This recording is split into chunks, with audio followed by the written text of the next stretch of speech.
Hello बच्चों, आज की क्लास में हम लोग पढ़ेंगे रिलेटिव वेलोसिटी। क्लास का सबसे बढ़िया टॉपिक है काइनेमेटिक्स का। रिलेटिव वेलोसिटी में जब आप कंप्लीट करेंगे तो 1 डायमेंशनल 2 डायमेंशन मीन एंगल से ऑब्जेक्ट जा रहा है, सेम डायरेक्शन में, अपोजिट डायरेक्शन में है, किस तरीके से हम लोग सॉल्व करते हैं numericals, Rain Man problem, river problem, ये सारी चीज़ें फिर वहाँ से निकल के आएंगी। तो आज की क्लास में केवल रिलेटिव वेलोसिटी चलेगी, वो भी स्ट्रेट लाइन की और एंगल से। वीडियो को लास्ट तक देखना, काफ़ी इंपॉर्टेंट चीज़ें आपको मिलने वाली हैं। चलिए स्टार्ट करते हैं। रिलेटिव वेलोसिटी, ठीक है भाई, नाम से ही क्लियर है रिलेटिव, भाई किसी चीज़ का रिलेशन तो देना पड़ेगा। तो रिलेटिव वेलोसिटी कहती क्या है? अगर दो ऑब्जेक्ट हैं, डस्टर यार इधर रह गया था, अगर दो ऑब्जेक्ट हैं मोशन में है, प्योर मोशन में, तो उनका जो time rate of change in position है उसको हम कहते हैं रिलेटिव वेलोसिटी। सर समझ नहीं आया पहली बार में, कैसे आएगा? आना भी नहीं चाहिए। दो ऑब्जेक्ट हैं, 1 और 2 या A और B, कुछ भी मान लो, उनको कहीं पे इनिशियल रखे हुए हैं, थोड़ी देर बाद वो कहीं पे पहुंच गए, तो उनके बीच में कुछ ना कुछ पोजीशन में चेंजिंग आएगी, नहीं आएगी टाइम के रिस्पेक्ट में। तो जो पोजीशन में चेंजिंग आती है टाइम के रिस्पेक्ट में, वो रिलेटिव वेलोसिटी कहलाती है। तो अगर मैं डिफाइन करूं कि रिलेटिव वेलोसिटी डिफाइन कर दो, तो क्या डिफाइन करोगे? जब दो ऑब्जेक्ट्स मोशन में हो, बेटा प्रैक्टिकली समझो, जब दोनों ऑब्जेक्ट्स मोशन में हो तो उनका time rate of change in displacement या पोजीशन में जो टाइम के साथ चेंज आता है, change in position with respect to time, उसको हम कहते हैं relative velocity. Relative velocity of object 2 with respect to 1, मतलब दूसरे का पहले के रिस्पेक्ट में change. Relative velocity of object 1 with respect to 2 mean पहले का दूसरे के रिस्पेक्ट में चेंज। आप समझने की कोशिश करो, बोलना सीखो पहले। मान लो कहीं पे लिखा हुआ है v12, इसका मतलब क्या है? Relative velocity of object 1 with respect to 2। यहीं पे अगर लिखा होता, मान लो रिलेटिव वेलोसिटी, मतलब मैं कह दूं VAB कहीं लिखा हुआ है, इसका मतलब क्या है? इसका मतलब है relative velocity of A with respect to B। ये पढ़ने का तरीका होता है। अच्छा, तो रिलेटिव वेलोसिटी आपने क्या पढ़ा? When both objects are in motion, then the relative velocity of object 2 with respect to 1 is equal to what? Rate of change in position. Clear? इतनी बात समझ आ गई? चलो डेफिनेशन आ गई समझ, अच्छा लग रहा है थोड़ा थोड़ा। अच्छा, इसके मैं कुछ देसी एग्जांपल्स आपको समझाता हूँ। रिलेटिव वेलोसिटी में ऐसा नहीं है कि एक मोशन में ही हो, मतलब दोनों मोशन में ही हो। आप एक मोशन में और एक रेस्ट में भी दिखा सकते हो, उसके रिस्पेक्ट की रिलेटिव वेलोसिटी तो वही आ जाएगी जो मोशन में है। सड़क पे जाते हो, बिल्कुल कॉमन, तुम बाइक से, स्कूटी से, कार से, किसी भी चीज़ से जा रहे हो, या ट्रेन में भी बैठे हो, तुम देखते हो जब तुम्हारे कोई पीछे से तुमको ओवरटेक करता है तो बड़े धीरे धीरे आगे निकलता है, और जब कोई तुम्हें आगे से ओवरटेक करता है, जूम, बिल्कुल। उनमें क्या लगता है, क्या कैसे होता है, आज हम सब कुछ इस वीडियो में सीखने वाले हैं। एक एक पॉइंट हम लोग इस वीडियो में सीखेंगे। तो हम सबसे पहले रिलेटिव वेलोसिटी को फाइंड आउट करते हैं कि किस तरीके से आप रिलेटिव वेलोसिटी निकालते हो। मान लो दो ऑब्जेक्ट्स हैं, एक ऑब्जेक्ट 1 है, v1 वेलोसिटी से चलेगा, दूसरा ऑब्जेक्ट 2 है, सेम डायरेक्शन में v2 वेलोसिटी से चल रहा है। हमने ऐसा मान लिया कि दो ऑब्जेक्ट है 1 और 2, सेम डायरेक्शन में v1 और v2 वेलोसिटी से चलना शुरू हुए। इनिशियली इनके जो कोऑर्डिनेट्स थे, initially mean at t equal 0, मैंने ऐसा मान लिया कि ये x1 0 था और एट t इक्वल 0 ये x2 0 था। x2 0 मतलब कोऑर्डिनेट मैंने मान लिया, ठीक। टाइम t बीता, चलना शुरू हुए होंगे। मान लो v1 चलते चलते 1 ऑब्जेक्ट यहाँ पहुँच गया, ये चलते चलते चलते चलते यहाँ पहुँच गया, तो इनकी पोजीशंस में चेंज आया नहीं आया? बिल्कुल आया। तो एट टाइम t मैंने माना x1t और इसको क्या माना? x2t। अब इनकी वैल्यूज़ क्या आएंगी वो हम निकालेंगे, बिल्कुल बेसिक टर्म है। वेलोसिटी और टाइम गिवन हो तो डिस्टेंस या पोजीशन कैसे निकालते हो? वेलोसिटी इनटू टाइम से। तो x1t आपके पास क्या आएगा? x1t आना चाहिए x10 plus v1 into T.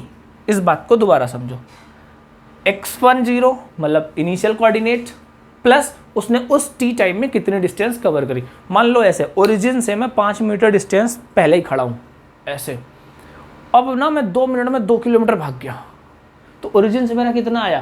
5 plus 2 kilometre. आगे बात समझ, मतलब इनिशियल प्लस उस टाइम t में आपने कितनी पोजीशन चेंज की। यार ये बेसिक है। x2t क्या आना चाहिए? x20 plus v2 into t. सही बात है, इक्वेशन 1 इक्वेशन 2। अब एक काम करो, इन दोनों इक्वेशंस को माइनस कर लो। इक्वेशन सेकेंड में हम इक्वेशन फर्स्ट अगर माइनस करते हैं तो हमारे पास क्या आएगा? x2t minus x1t is equal to x10 plus v1 into t minus x20 plus v2 into t. सही बात है। थोड़ा सा काम की चीज़ रोको, ये x वाले सारे एक जगह कर दो और थोड़ा दिमाग से, मतलब कैसे वो है ना, खेलो दिमाग से। x2 के साथ x20 माइनस x1 के साथ x10 equal v1t minus v2t होगा। ठीक है, v1t माइनस v2t। बेटा पढ़ो ये क्या लिखा है। ये लिखा हुआ है डिस्प्लेसमेंट ऑफ ऑब्जेक्ट 2। ठीक से अगर मैं पढ़ पा रहा हूं तो ये यही लिखा हुआ है, लिख देते हैं चलो। डिस्प्लेसमेंट ऑफ ऑब्जेक्ट 2 माइनस, ये क्या लिखा हुआ है? ये लिखा हुआ है displacement of object 1 equal to v2। यार मैंने v2 में माइनस किया था ना, तो ये तो x2 आना चाहिए, ये v2 आना चाहिए, ये x1 आना चाहिए, ये v1 आना चाहिए, ये v2 आना चाहिए, ये v1 आना चाहिए। ये थोड़ा सा उल्टा माइनस हो गया था क्योंकि x2 माइनस x1 किया था, सेकेंड में फर्स्ट माइनस किया था, सेकेंड ये है फर्स्ट ये। ठीक है, उसमें तो कैलकुलेशन एरर थी भाई, मेरा फॉल्ट था ये, यहाँ सही कर लेना। 2 मिनट पहले तुमको लगा होगा सर ने गलत लिख दिया। v2 माइनस v1 एलसीएम लेके लिख दिया, मैंने कॉमन लिया और t लिख दिया। अब इसको आगे यहाँ पे हम सीखते हैं ये क्या है कॉन्सेप्ट, इसका काम खत्म हो चुका है। चलो भाई डायग्राम से हटते हैं। अगर बहुत ठीक से समझूँ मैं तो मैं t डिवाइड में ले जाऊँगा। तो एक चीज़ बेटा ध्यान से समझो, displacement of object 2 minus displacement of object 1 it is what? दो के डिस्प्लेसमेंट के डिफरेंस को क्या कहोगे? Relative displacement. मेरे साथ बोलो, दो के डिस्प्लेसमेंट के माइनस को क्या कहोगे? Relative displacement. तो क्या ये relative displacement of object 2 with respect to object 1 लिखा हुआ है? यहाँ से लेके यहाँ तक ध्यान से देखो, ये बेटा 2 का डिस्प्लेसमेंट था, ये 1 का डिस्प्लेसमेंट था। तो ऑब्जेक्ट 2 का डिस्प्लेसमेंट माइनस ऑब्जेक्ट 1 का डिस्प्लेसमेंट क्या हुआ? रिलेटिव डिस्प्लेसमेंट ही तो हुआ। तो अगर ये रिलेटिव डिस्प्लेसमेंट हुआ तो हम इसको लिख सकते हैं रिलेटिव डिस्प्लेसमेंट। अच्छी चीज है किसकी?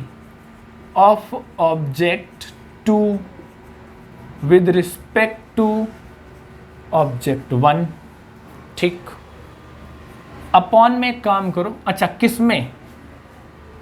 टाइम t चल रहा है ना, इन टाइम t इक्वल। अब एक काम करो आप, बहुत ध्यान से एक एक चीज समझना। मैंने क्या किया, जो टाइम t था, टाइम t ये वाला, क्या मैं इसके डिवाइड भेज दूं? सर बिल्कुल भेज दो। तो अगर मैं अपॉन में इसके लिख दूं वही टाइम t इक्वल लिख दूं v2 माइनस v1, तो ये क्या लिख दिया मैंने? Relative displacement of object 2 with respect to object 1 in time t upon t। Displacement upon time क्या होता है? वेलोसिटी। तो रिलेटिव डिस्प्लेसमेंट अपॉन टाइम क्या होगा? Relative velocity. तो ये क्या लिखी हुई है? ये लिखी हुई है relative velocity of object 2 with respect to object 1। दोबारा समझो, relative velocity of object 2 with respect to object 1।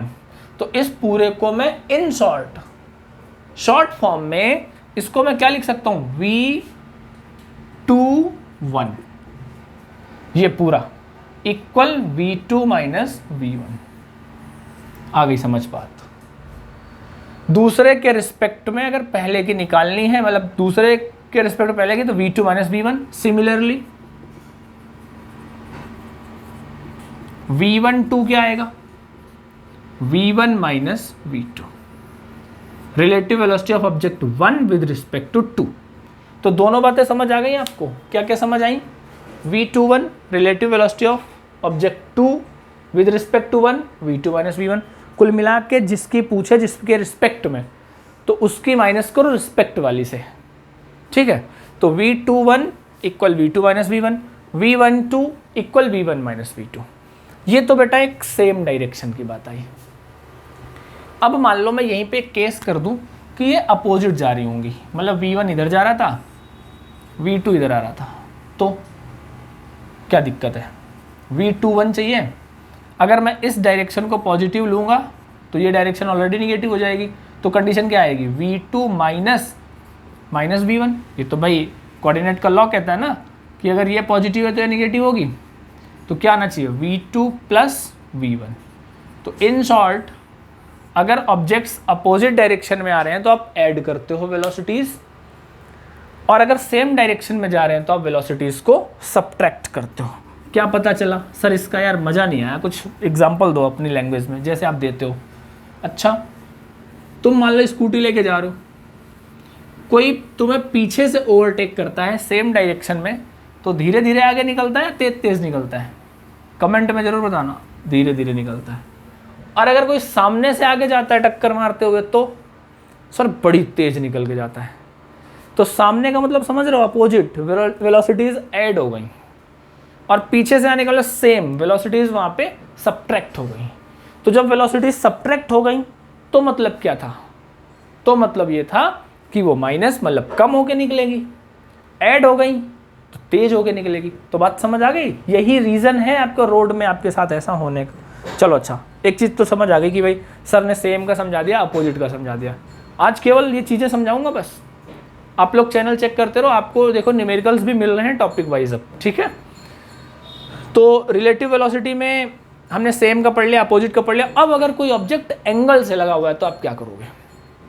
Angle से, जैसे मान लो मैं डायरेक्ट बोलूं ये चीज़ थीटा एंगल से, ये P पॉइंट है, ये Q पॉइंट है, ये O है, यहाँ VA वेलोसिटी है, यहाँ VB वेलोसिटी।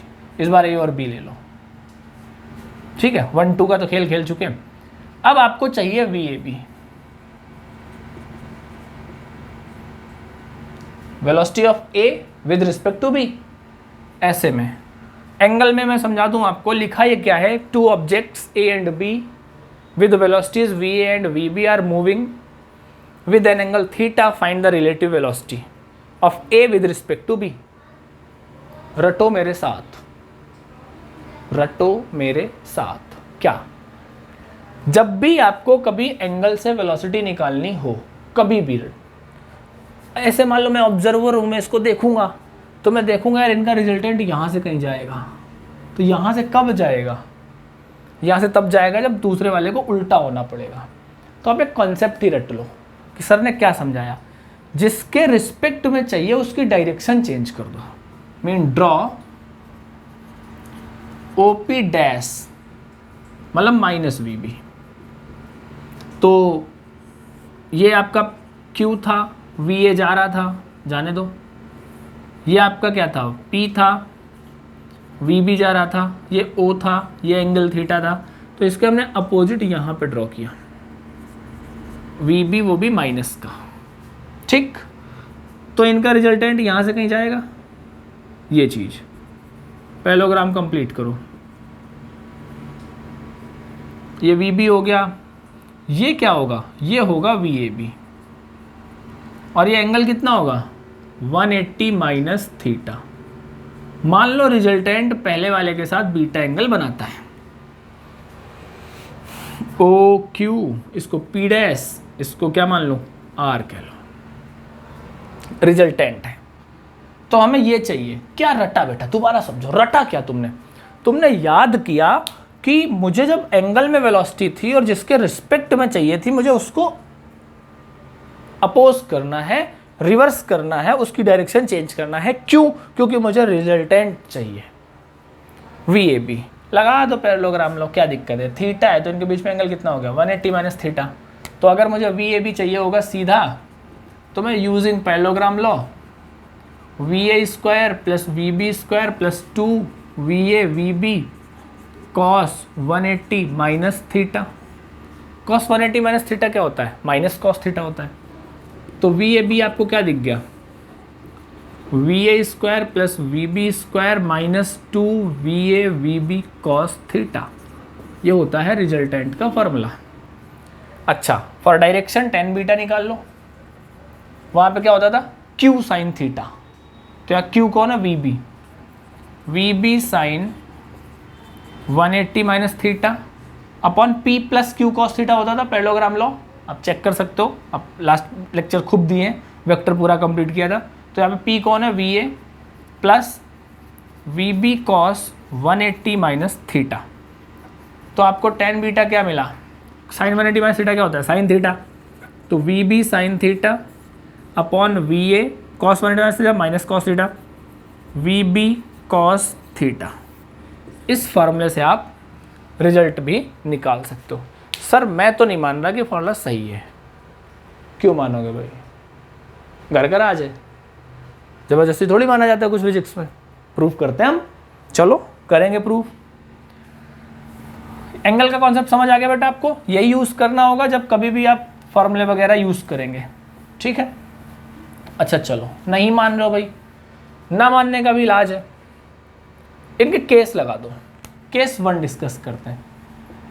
कब, जब ऑब्जेक्ट्स पैरेलल हैं सेम डायरेक्शन में, सेम डायरेक्शन में है, मूव कर रहे हैं, पैरेलल है, तो सेम थीटा कितना होना चाहिए, 0 होना चाहिए। तो VAB हमारे पास क्या आना चाहिए, अंडर रूट रखो भाई, VA square plus VB square minus 2 VA VB cos 0। Cos 0 कितना होता है 1। तो क्या आया, VA square plus VB square minus 2 VA VB आ गया, ठीक है। तो ये क्या लिखा हुआ है, ये लिखा हुआ है VA माइनस VB का स्क्वायर, अंडर रूट के बाहर हो गया तो VA माइनस VB लिखा हुआ है। क्या सेम डायरेक्शन में यही आया था, हाँ जी सर अब मान लिया सेम में यही आया था, V12 equal V1 minus V2। Case 2, sir 2 भी तो लगाओ, अपोजिट, अपोजिट डायरेक्शन में थीटा 180, थीटा 180 सॉल्व करोगे VAB VA प्लस VB आ जाएगा, जो कि आपको समझा चुका हूं मैं। तो दोनों बातें समझ आ गई, सेम की बात समझ आ गई, अपोजिट की बात समझ आ गई, रिलेटिव वेलोसिटी की टर्म समझा दी पूरी। सेम में क्या था, अपोजिट स्ट्रेट लाइन का कॉन्सेप्ट समझा दिया आपको, एंगल का कॉन्सेप्ट समझा दिया। चलो अच्छा, पोजीशन टाइम ग्राफ में रिलेटिव वेलोसिटी ड्रॉ भी कर लेते हैं। तो relative velocity in terms of position time graph, डालो heading, relative velocity in terms of position time graph. Position time graph में रिलेटिव वेलोसिटी हमें चाहिए, तो ग्राफ के अकॉर्डिंग रिलेटिव वेलोसिटी आपकी 0 भी हो सकती है, पॉजिटिव भी हो सकती है और नेगेटिव भी हो सकती है। कैसे, उसे समझो। पोजीशन टाइम ग्राफ का स्लोप क्या देगा, वेलोसिटी। बहुत सही, मजा आ गया। तो रिलेटिव वेलोसिटी बेसिकली है क्या, V12 हमारे पास था यार, V21 मानो, 12 से बड़ा 21 होता है, V2 माइनस V1, ठीक है। इसमें क्या फ़र्क पड़ रहा है, कौन छोटा है कौन बड़ा है, हमें क्या मतलब है ना, मतलब तो बहुत है बेटा। अच्छा, केसेस या तो 0 होगी या पॉजिटिव होगी या नेगेटिव होगी। तो सबसे पहला case, when V21 is positive, positive कब होगी? जब ये V2 बड़ा होगा, V1 छोटा होगा। सही बात है। इस केस में V2 को बड़ा होना चाहिए, V1 को छोटा होना चाहिए। बनाओ ग्राफ। पोजीशन टाइम ग्राफ है, ये x1 x2 ये कंडीशंस हैं, ये टाइम की कंडीशन है। मान लो x1 0 इस पोजीशन पे है,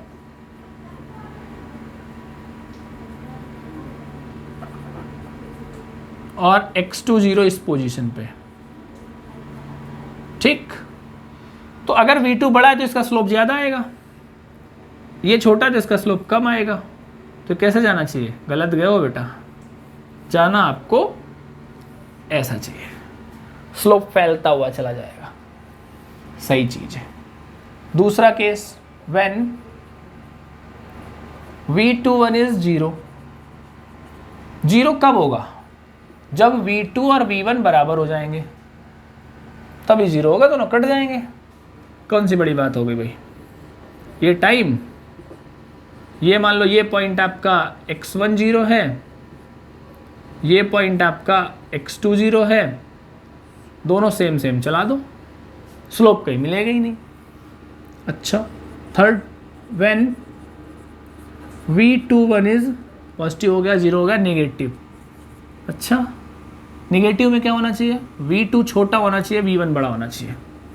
करो भाई कॉन्सेप्ट। ये टाइम, ये x1 0, ये x2 0 पोजीशन है। ये छोटा होना चाहिए तो इसका स्लोप कुछ ऐसा, इसका स्लोप कुछ ज़्यादा। अरे यार, यहाँ ये टकरा जाना चाहिए, तो इसको कहेंगे मीटिंग टाइम। क्या कहेंगे? Meeting time. यहाँ इनका मिले ये क्या होगा? Position of meeting. Position of meeting. अबे इतना मैं इंग्लिश में लिख रहा हूँ, हिंदी बोले तो एक्सीडेंट हो जाएगा। ये जो चीज़ है ना, ये चीज़, ये x2t माइनस x1t है, पॉजिटिव होगा, लेकिन मिलने के बाद x2t माइनस x1t निगेटिव होगा। ठीक है, तो आज हमने क्या पढ़ा? रिलेटिव वेलोसिटी सेम डायरेक्शन में कंप्लीट की, अपोजिट में कंप्लीट की, ऑब्जेक्ट्स एंगल से थे वो कंप्लीट किए, और फिर हमने ग्राफ बना लिया। रिलेटिव वेलोसिटी का पूरा कॉन्सेप्ट खत्म कर दिया। इसको रिवाइज करना, फिर हम लोग मिलेंगे rain man problem, river problem, इन सब के साथ। ओके बेटा, थैंक यू।